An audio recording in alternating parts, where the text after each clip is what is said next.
हम अभी इस वक्त मुंबई से सटे कल्याण में खड़े हैं, जहां वंचित बहुजन आघाड़ी और MIM की एक सभा हुई है, जहां पर बाला साहेब प्रकाश अम्बेडकर जी और साथ ही MIM के सुप्रीमो असदुद्दीन ओवैसी जो आए थे यहाँ पर, उन्होंने अपनी सभा में सीधे सीधे BJP, शिवसेना, कांग्रेस और NCP को आड़े हाथों लिया। वहीं प्रकाश अम्बेडकर साहब ने भी सीधे सीधे मुँह तोड़ जवाब दिया।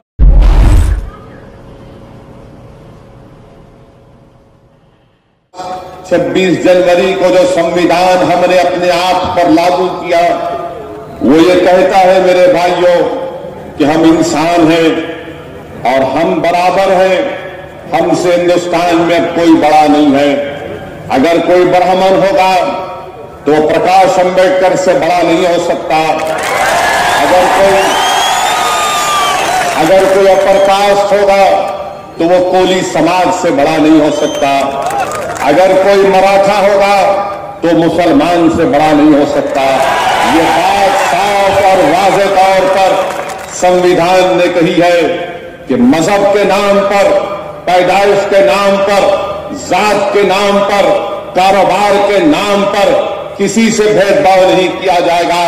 और ये पैगाम मैं आज इसलिए दे रहा हूं क्योंकि आज मुल्क को, संविधान को अपने आप पर लागू करके 70 साल का अरसा हो चुका।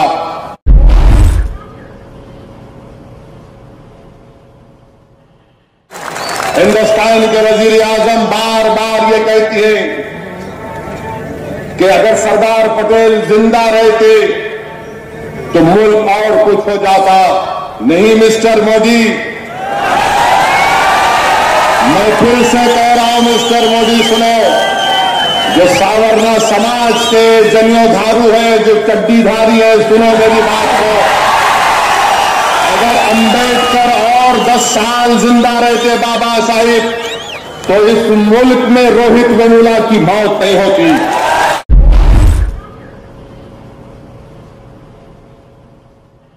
आज बाबा साहेब अम्बेडकर नहीं है, मगर बाबा साहेब अम्बेडकर का संविधान हम तमाम से पुकार कर कह रहा है कि अगर तुम याद रखो, हिंदुस्तान में अगर बाबा साहेब अम्बेडकर का कोई लीगल जानशीन है तो वो मुसलमान है, दलित है, आदिवासी है, OBC है। जब हम बाबा साहेब अम्बेडकर के जानशीन हैं तो जानशीनों का काम यह होना चाहिए कि अपने बुजुर्गों को जिंदा रखे।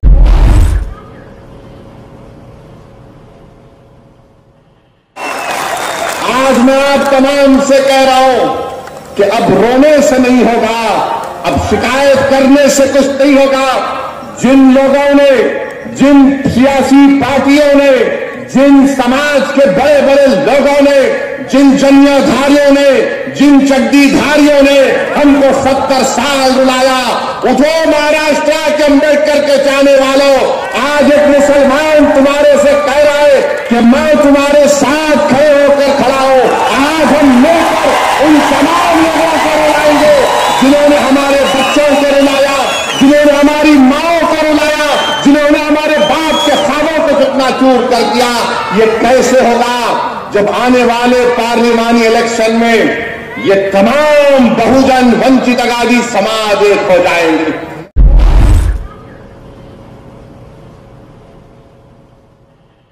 सोचो थोड़ी देर के लिए, महाराष्ट्र की जेलों में सबसे ज्यादा अंडर ट्रायल प्रिजनर्स कौन है?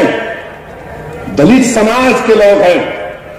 महाराष्ट्र की जेल में सबसे ज्यादा अंडर ट्रायल कौन है? आदिवासी है। महाराष्ट्र की जेल में सबसे ज्यादा अंडर ट्रायल कौन है? मुसलमान। किसने तुमको जेलों में डाला? कि हमने डाला, क्या प्रकाश अम्बेडकर साहब ने डाला, या कोली समाज के लोगों ने डाला? आपने वोट दिया इन जालिमों को, चाहे BJP हो या कांग्रेस हो, NCP हो। तुम्हारे वोट की वजह से ये राज कर रहे थे, राज कर रहे हैं और हमारे बच्चों को जेल में डाल रहे हैं।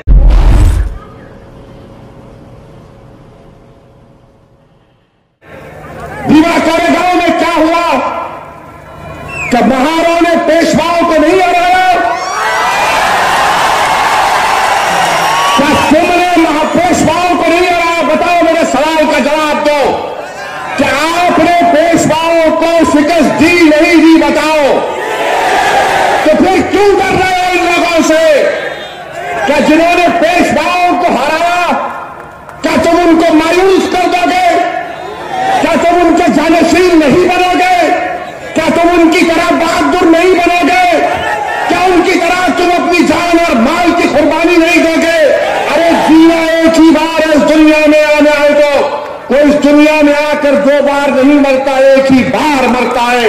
अरे जिंदा अगर जिंदा हो तो बताओ तुम लड़ने के लिए तैयार हो या नहीं?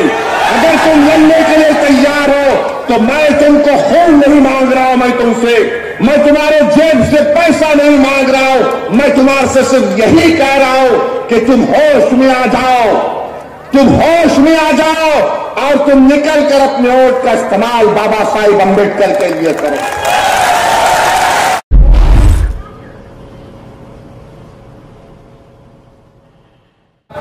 हम तमाम ने तिरंगे को फख्र से लहराया, जन गण मन पढ़ा और जहां पर तिरंगा लहराया वहां पर मोहम्मद रफी के गाने भी लगा दिए।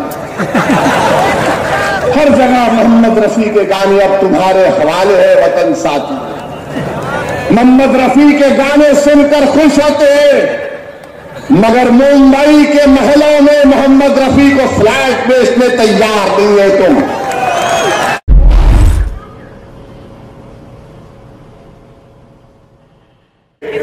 280 सीट हासिल करने के बावजूद भी भीमा कोरेगांव की गड़बड़ के बाद जेलों में डालकर हमारे लोगों को जेल में भर दिया गया।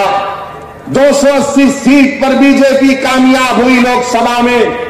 आपने और डाला नेशनल पार्टी कहकर। क्या किया बताइए आप?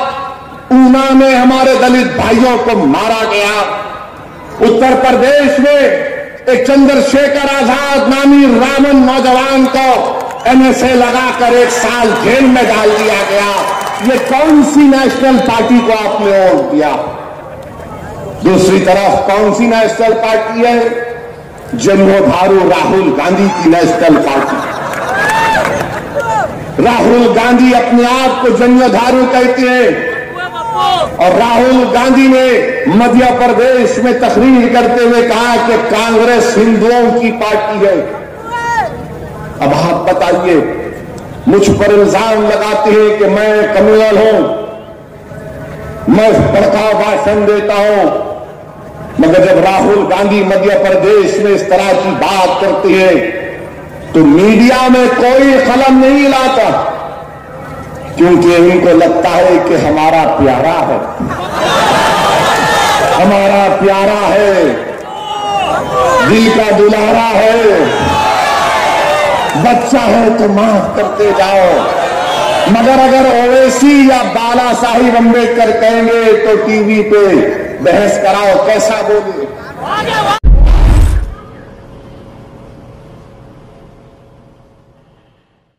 आप अपने दिमाग से इस बात को निकालिए कि बीजेपी और कांग्रेस हमारे हर मर्ज की दवा है। हिंदुस्तान में अगर जितनी डिजीज है, बीमारियां हैं, तकालीफ है, इसके जिम्मेदार बीजेपी और कांग्रेस है। आप पूछेंगे इसका एक एग्जाम्पल दो, मैं आपके सामने एक नहीं 100 एग्जाम्पल दे सकता हूं।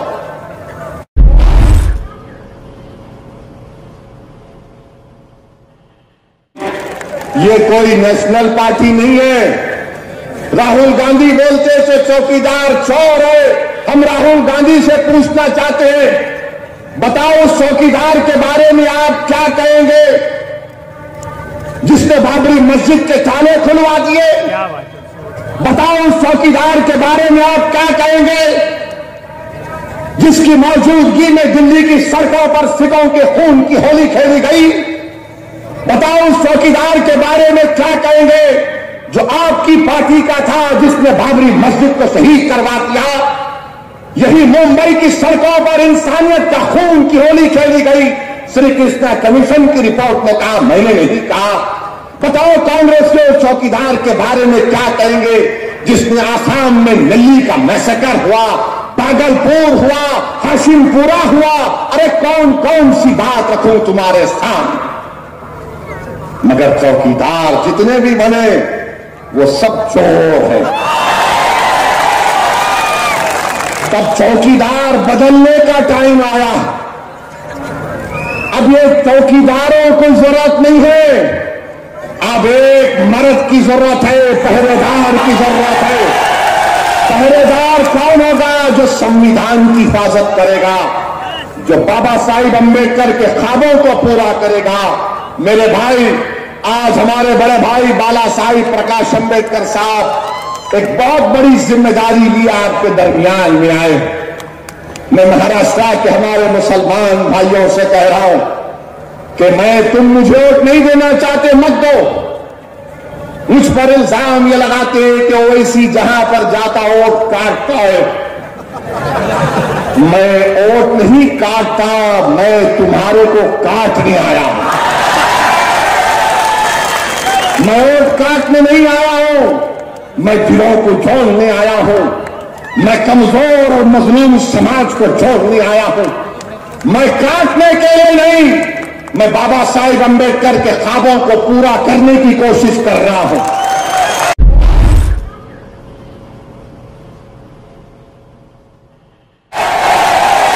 मेरे अजीज दोस्तों और बुजुर्गों, मेरी आज से गुजारिश है, एक रिक्वेस्ट है। 70 साल में एक मर्तबा आप कांग्रेस बीजेपी को भूल जाओ। आप ये मोदी की पार्टी, अमित शाह की पार्टी, ये चड्डी पार्टी 90 साल के बाद अभी पैंट पहनना शुरू किए, इनको छोड़ो। कांग्रेस पार्टी जिस बातें करती है, इनके पास कोई पॉलिसी और प्रोग्राम नहीं है। मेरे भाई, आज महाराष्ट्र में एक गोल्डन अपॉर्चुनिटी आपके पास आई है कि आप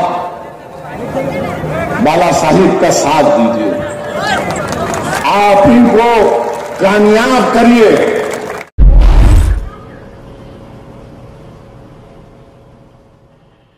जहां पर नौजवान तड़प तड़प कर आहें लेकर मर रहा है, ये कैसी सरकार है जिसने ऐसे हजारों रोहित वेमुलाओं के ख्वाबों को चकनाचूर कर दिया?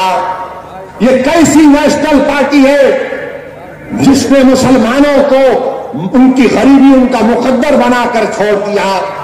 ये कौन सी नेशनल पार्टीज है? मुसलमानों सुनो, जब ट्रिपल तलाक का बिल आया तो कौन उठकर उसकी मुखालिफत कर रहा था? कौन कह रहा था कि यह कानून हमारे खिलाफ इस्तेमाल होगा? ये नेशनल पार्टी के लोग नहीं कर रहे थे, ये तुम्हारा एक दीवाना भाई अकेला खड़े होकर लड़ रहा था। और मैं आपसे कह रहा हूं, अगर उस वक्त मेरे साथ मेरे बड़े भाई बाला साहिब प्रकाश अम्बेडकर होते तो खुदा की कसम ये दो लोग हिंदुस्तान की पूरी लोकसभा को हिला कर रख देते।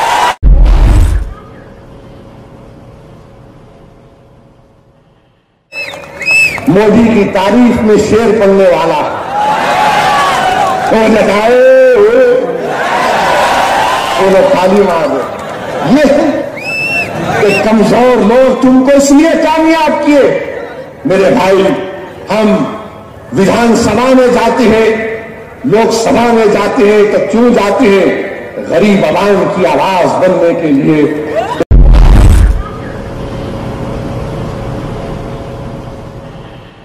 बाला साहिब प्रकाश अम्बेडकर का साथ दीजिए। इनके साथ अदानी नहीं है, इनके साथ कॉरपोरेट वर्ल्ड नहीं है, हमारे साथ वो लोग नहीं है जिन्होंने आईसीआईसीआई बैंक को लूटा है, हमारे साथ मेहुल चोकसी नहीं है, हमारे साथ नीरव मोदी नहीं है, हमारे साथ तमाम चोर डाकू नहीं है। मेरे भाई, जिन्होंने इस मुल्क के खून को चूसा, जिन्होंने इस मुल्क के दलितों को तबाह ताराज कर दिया, जिन्होंने मुसलमानों की शनाख्त को मिटाने की ठान ली, जिन्होंने आदिवासियों को डेवलपमेंट के नाम पर नक्सलाइट कहकर उनका इनकाउंटर कर रहे हैं, क्या आज समाज नहीं उठेगा? अगर आज आप नहीं उठेंगे तो कल अपने आप से शिकायत नहीं करना कि मुझसे इंसाफ नहीं हो रहा है, आज आपको एक मौका मिल रहा है, आप इसका फायदा उठाइए। महाराष्ट्र से यकीनन बीजेपी को हराएंगे, शिवसेना को हराएंगे।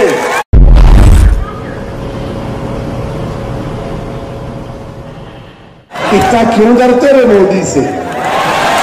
क्या करेगा तुमको? हमारी तरह देखो खड़े होकर बोल रहे मित्रों को, हिंदुस्तान की पार्लियामेंट में खड़े होकर मैंने कहा ट्रिपल तलाक के मसले में कि यकीनन हिंदुस्तान में जो 24 लाख हिंदू हमारी शादीशुदा बहनें हैं, जो शादीशुदा है मगर अपने मर्द के साथ नहीं है, हमारी भाभी गुजरात में, उसको दिल्ली लाओ, लाना चाहिए ना। ये सेकुलरिज्म नहीं है कि एक औरत खाली करवा चौथ के दिन कुछ नहीं खाती कि मेरा पिया मुझे बुला ले, मगर बुलाते नहीं। मगर कांग्रेस पार्टी कुछ नहीं बोलेगी, कांग्रेस पार्टी नहीं बोलेगी, पवार साहब नहीं बोलेंगे, कोई कुछ नहीं बोलेगा, इसलिए कि तमाम के तमाम मिले हुए। मेरे भाई, ये केमिकल कंपनी है, ये पूरे के पूरे, ये ऑर्गेनिक कंपनी, हम ऑर्गेनिक है, हम आपके लिए खड़े हुए हैं, इसमें हमारा कोई मकसद नहीं है।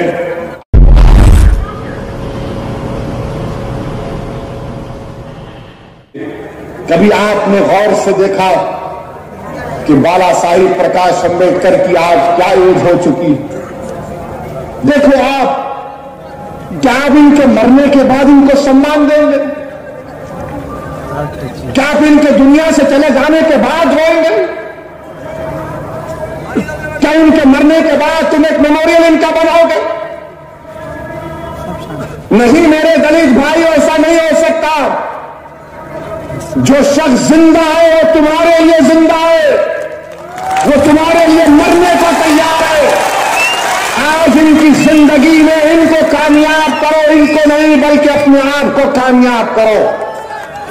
इनकी कामयाबी इनकी पर्सनल कामयाबी नहीं, वो हमारी कामयाबी है, वो मुसलमानों की, दलितों की, आदिवासियों की, ओबीसी की कामयाबी होगी।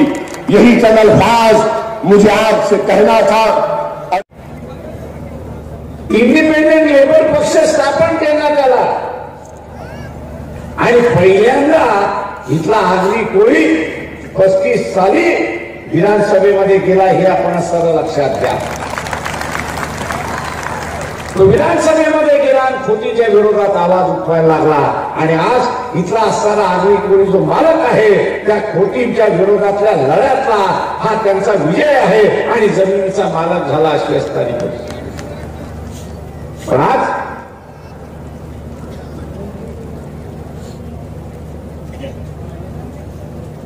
स्पेशल इकॉनॉमिक झोन नवीन शहराच्या नावाने या सगळ्या जमिनी एक्वायर करण्याच्या पाठीमागे या सगळ्या जमिनी एक्वायर करण्याच्या पाठीमागे लागलेल्या आहेत। मग सेना असेल तर सेना आहे, बीजेपी असेल तर बीजेपी असेल, काँग्रेस असेल तर काँग्रेस आहे, एनसीपी असेल तर एनसीपी आहे।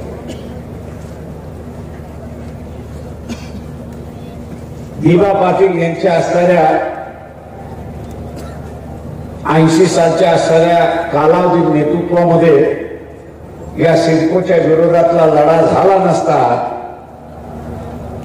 तर एक नवीन नियम इथे असताना जो आला की ज्यांच्या जमिनी एक्वायर करणारा 12.5% त्याला दिल्या पाहिजेत मोबदल्या सकट। अनेक जणांचा इतिहास असेल का, मी त्यावेळेस कॉलेजमध्ये, पण कॉलेजमध्ये असताना मी त्या लढ्यामध्ये हा सिडकोच्या विरोधातला इतिहास कोणी लिहिला नाही, पण ज्यांनी पाहिला त्यांनी असतात। मिलिटरी आली होती, एसआरपी आल्या होत्या,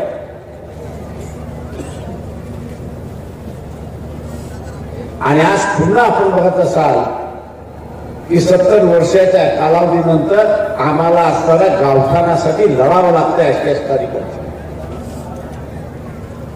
गावठाणासाठी लढावं, ते नावं आम्हाला असतात.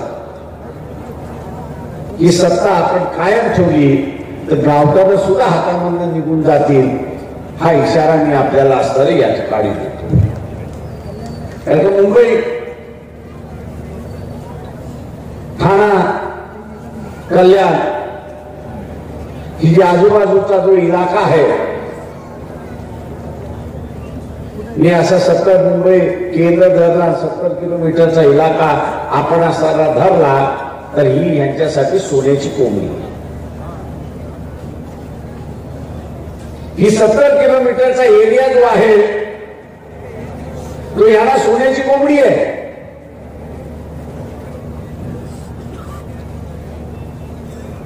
आणि मग अंबानीसाठी असेल, बजाजसाठी असेल किंवा इतर कुठल्याही इंडस्ट्रीजसाठी असेल, मागं पुढे हे बघत नाही. सरळ सरळ पोलिसाचा वापर करून गावाला झोडून काढायचं आणि त्या जमिनी बळकवायच्या अशी असणारी.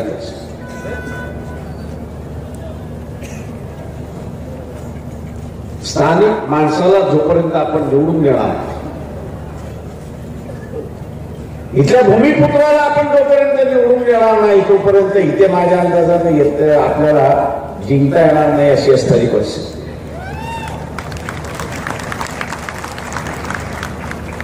जिंकता येणार नाही ही वस्तुस्थिती आहे. आणि म्हणून माझं आपल्या सगळ्यांना इथलं असं आव्हान की सत्तेवरती जे बसलेले आहेत हे आता अब्जपती झाले.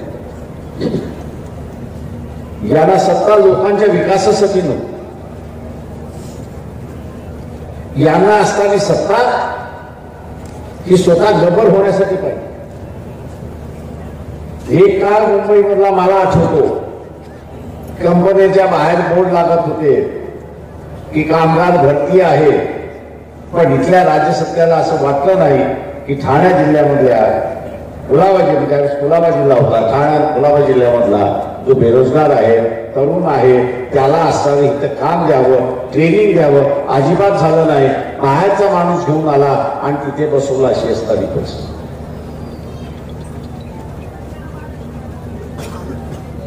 हा जो 70 किलोमीटरचा जो इलाका आहे ते 70 किलोमीटर मधल्या राहणाऱ्या लोकांचं शोषण, त्याला हुसकवणं, त्याच्या जमिनी बळकावणं आणि आम्ही विकास करतो म्हणून सांग. महाराष्ट्रातली जी 9 कोटी जनता आहे, ही 9 कोटी जनता ठाणा आणि मुंबई नुसतं आपण असं जर धरलं तर 3 कोटीचे, 3-3.5 कोटीचे. उरलेला महाराष्ट्र 7 कोटीचा. आम्ही त्यांना असं म्हणतो की उरलेल्या विभागामध्ये सुद्धा विकास होऊ शकतो. तेव्हा उरलेल्या विभागाचा विकास का नाही? पालघर आहे, पालघरचा असणारा समुद्र हा 60 फूट खोल आहे. हा चांगल्या रीतीने तिथे असणारा बंधारा होऊ शकतो, ओट होऊ शकतो. इथल्या सगळ्या लोकांना असणारं काम त्या ठिकाणी मिळू शकतं. पण त्या भागाचा विकास व्हावा असं कोणाला वाटतं?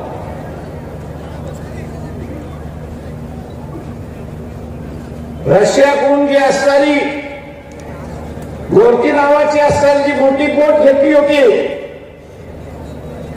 युद्ध नौका जी विकत घेतली, तिचा खरा बेस हे पालघर होतं, पण पालघरला न प्राधान्य देता इथल्या मुख्यमंत्र्यांनी, इथल्या राजकीय पक्षाने त्याला प्राधान्य दिलं नाही, मोठे कोचींना दिले. कदाचित या भागातला स्थानिक माणूस लोकसभेमध्ये असता, विधानसभेमध्ये असता तर कदाचित तो भांडला असता, अशी असतात. आणि म्हणून आज जो अपेक्षा या ठिकाणी घेतल्या जातो, प्रचार जो या ठिकाणी केला जातो, ओबीसीचं संघटन ओबीसीने बघावं, त्यांनी मुसलमानाशी का बसावं. आम्ही असताना विचारतो की हा जो प्रश्न विचारतोय त्याला प्रतिनिष्ठ विचारा की याच्या अगोदर ओबीसीला सत्तेमध्ये का पाठवलं नाही. इथला कोळी असेल, आगरी असेल, धनगर असेल, माळी असेल, कुंभार असेल, लोहार असेल, सोनार असेल, तालुकेदार तालुकेदार असेल, तो इथला खासदार का नाही झाला. आज ज्यावेळेस ओबीसी आपलं स्वतःचं संघटन घेऊन उभा राहिला आणि त्याला इथल्या मुसलमानांनी साथ द्यायला सुरुवात केली आणि मुसलमानाने साथ देताना मुसलमान असं म्हणतोय की मला काहीच देऊ नको, तू सत्तेमध्ये जा आणि शांतता इथे राहा. तरी विष पेरल्या जात आहे,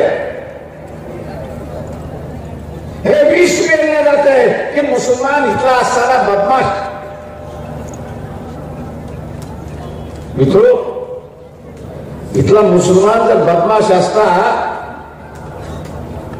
इथला मुसलमान जर बदमाश असता तर काश्मीरमध्ये पूर्ण काश्मीर जळत नाही, पूर्ण काश्मीर जळत नाही आणि जिल्हा फक्त जळतोय. कुपवाड असेल, अनंतनाग असेल, तिथे चकमकी येतात आहे, त्या जिल्ह्यांची नावं आपण फक्त आठवा. 2 जिल्हे आहेत. या 2 जिल्ह्याने गेले 30-35 वर्ष या देशाच्या आर्मीला नाकी नवान घेतली. आपण लक्षात नाकी नवान आहेत 2 जिल्ह्याने. देशभरातला मुसलमान हा 12% मुसलमान. या 12% मुसलमानाने ठरवलं असतं तर इथली आर्मी सुद्धा काही करू शकली नसती, हे आपण लक्षात घ्या.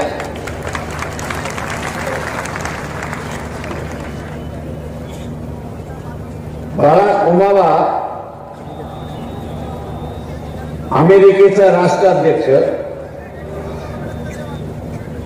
त्यांनी भारतीय मुसलमानांना शाबासकी दिली. भारतीय मुसलमानांना शाबासकी दिली आणि शाबासकी कशासाठी दिली तर इथे असणाऱ्या भारतीय मुसलमानाने आखाती देशामध्ये जे काही चाललेलं आहे त्याला अजिबात थारा दिलेला नाही आणि अजिबात त्याला बळी पडलेला नाही.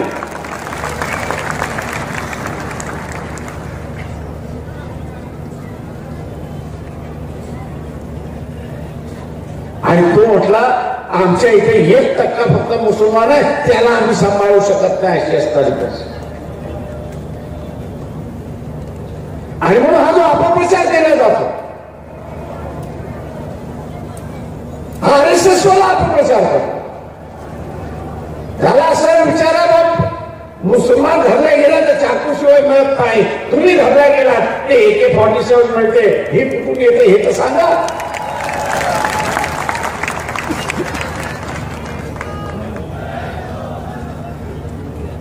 सांगितलं जातं, प्रचार केला जातो की मुसलमानाचं 600 वर्ष राजवट झाली, आता हिंदूंनी ह्यांना 1200 वर्ष गुलाम बनवून केलं. 600 वर्ष राज्य झालं याच्याबद्दल दुमत नाही, पण त्या 600 वर्षाच्या राजवटीमध्ये दिवाण कोण होता हा सांगा, तिथला पंतप्रधान कोण होता हा सांगा, प्रधान दिवाणजी कोण होता ते सांगा, ते पुन्हा इथे शेठजी भटजीत होते. तो काय इथला कोळी नव्हता, तो काय इथला आगरी नव्हता, तो काय धनगर नव्हता, तो काय वंजारी नव्हता, तो काय मातंग नव्हता, तो काय चर्मकार नव्हता, तो लोहार नव्हता, तो सोनार नव्हता, तो वैशाली नव्हता, किंवा तो इथला असणारा चर्मकार सुद्धा नव्हता. अशी असणारी परिस्थिती. राज्य कोणाचं आलं, पण राज्याच्या चाव्या या शेठजी भटजींच्या हातामध्ये राहिल्या. आणि आताही स्वतंत्र भारताच्या तिजोरीच्या चाव्या आपल्या हातामध्ये राहाव्या म्हणून इथला असणारा वंचितांची युतीच होऊन द्यायची नाही असा कट कारस्थान या ठिकाणी असं कट कारस्थान झालेलं आहे की वंचितांनी वंचितच राहिलं पाहिजे, सेवकच राहिलं पाहिजे. इथला राजा कधी होता कामा नये, इथला राज्यकारभार कधी होता कामा नये आणि त्यांनी या देशामधला विकास कधी करू.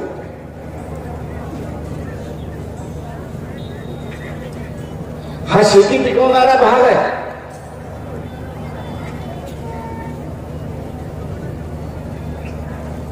तंत्रज्ञान विकसित होत,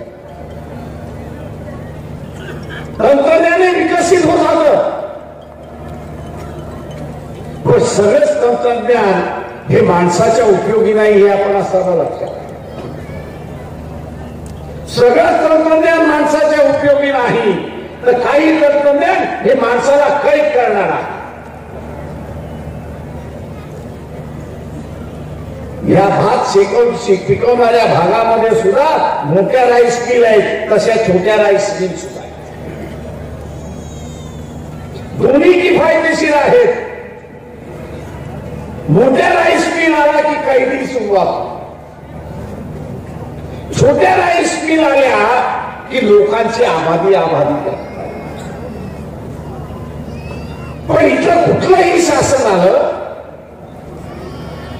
त्यांनी आम्ही छोट्या राईस मिलच्या बाजूने आहोत असं कधीच म्हटलं नाही. कारण छोट्या राईस मिलच्या बाजूने झाल्या असत्या तर दोन चार गावाच्या पाठीमागे एक राईस मिल उभी राहिली असती. ग्रामीण भागातून नवीन उद्योजक उभा राहिला असता आणि ग्रामीण भागातल्या शेतकऱ्याला दिलासा मिळाला असता. ही लक्षात. धोरण सुद्धा आपल्या बाजूने नाही, धोरणाची भूमिका सुद्धा आपल्या बाजूने नाही. तर धोरणाची भूमिका सुद्धा काय, ते एक मोठा राईस मिल उभं करायचं, त्याच्याशिवाय दुसरं कोणीच नाही, म्हणजे त्याला आम्ही गुलाम व्हायचा अशी असतात. आणि म्हणून बाबासाहेब म्हणाले होते की राजकीय दृष्टिकोनातून आम्ही समता आणली, राजकीय दृष्टिकोनातून आम्ही समता आणली, पण सामाजिक आणि आर्थिक दृष्टिकोनामध्ये विषमता. सामाजिक आणि आर्थिक दृष्टिकोनातून विषमता आहे. गेल्या 70 वर्षामध्ये लोकसभेची उमेदवारी काँग्रेस असेल, राष्ट्रवादी असेल, सेना असेल की बीजेपी असेल, कोणाला दिली याचा आपण सांगा. मी काय नावं घेतो. उमेदवारीच्या माध्यमातून जी सामाजिक लोकशाही आली यायला पाहिजे. उमेदवारीच्या दृष्टिकोनातून जी सामाजिक लोकशाही आली पाहिजे होती ती अजिबात आली नाही. तर ती जातशाही आली आणि जातशाहीची आता घराणेशाही झाली अशी असणारी गोष्ट. आणि म्हणून महाराष्ट्राची सत्ता ही सर्वसामान्य माणसाच्या हातामध्ये नाही, तर ही सर्वसामान्य फक्त मतदान देण्यासाठी आहे आणि सत्ता 169 कुटुंबाच्या हातामध्ये आहे. केव्हा तरी शांततेत घरी बसा. जिल्हा परिषदेचा अध्यक्ष, जिल्हा बँकेचा अध्यक्ष, आमदार, खासदार, चेअरमन वेगवेगळ्या संस्थेचे नावं काढा आणि ते एकमेकाच्या नात्यामध्ये आहेत की नाही तेवढं असतात. ते एकमेकाच्या नात्यामध्ये आहेत की नाही, ते नात्यामध्ये असेल तर कुटुंबशाहीची सत्ता आहे. ही जोपर्यंत कुटुंबशाहीची सत्ता आपण उद्ध्वस्त करत नाही तोपर्यंत लोकशाही टिकणार नाही हे लक्षात घ्या. आणि वंचित बहुजन आघाडीच्या वतीने उमेदवारीच्या माध्यमातून घराणेशाहीला चॅलेंज देण्याचा आम्ही असताना ठरवलेला आहे. आणि म्हणून ठाणा असेल, भिवंडी असेल किंवा कल्याण लोकसभा मतदारसंघ असेल, घराणेशाहीतल्या कुठल्यालाही तिकीट मिळणार नाही. सामान्यातल्या सामान्य माणसाला आम्ही ते उमेदवारी, कारण लोकशाही ही सगळ्यांच्या दारापर्यंत गेली. विकासामध्ये सगळ्याच माणसं त्या ठिकाणी सहभागी झाली आणि ती करायची असेल तर सत्ता ही सर्वसामान्य माणसाच्या हातामध्ये दिली पाहिजे. आणि ती वंचित बहुजन आघाडी करण्यामध्ये कटिबद्ध काय हे आपण लक्षात घ्या. राजारामजी पाटील यांनी सांगितल्याप्रमाणे ओबीसीची सत्ता संपवायला निघाली.